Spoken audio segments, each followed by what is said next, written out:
Hey, it's Vic Esterero from Victory Realty Group. I just wanted to put together a short video showing you how to properly winterize your AC system. Okay, so we're here at the electrical panel inside the basement here. So when you're shutting down your AC system, the first thing you should do is figure out which breaker is your air conditioning breaker. So this one actually has the big AC marked right beside it. And if you look at the numbering legend over here, it marks it as central air.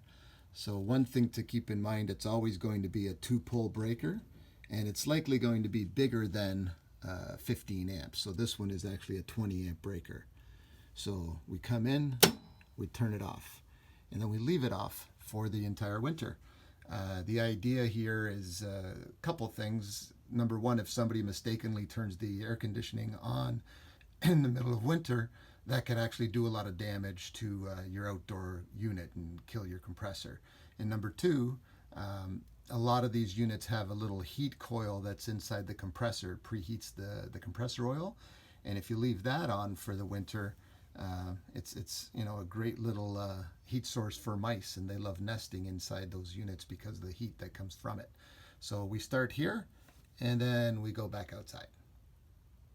Okay, so now that I've shut the power off inside, I come back outside, and all I'm really looking to do is cover the top of the unit. A lot of people believe that you have to wrap it with plastic or buy one of those expensive covers for the winter, but that's not really necessary.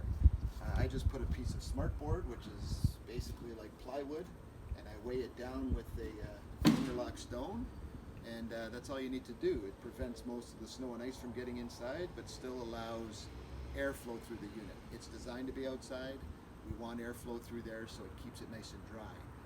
When you wrap it up too tight, you're actually allowing more moisture to build up, and the unit will probably rot a little bit faster. And it provides shelter for mice and whatnot at the same time. So doing this is essentially the best way to handle this. So we're ready to go now. We'll leave it at that, and then I'll put together another video in the spring showing us how to get it ready for the cooling season.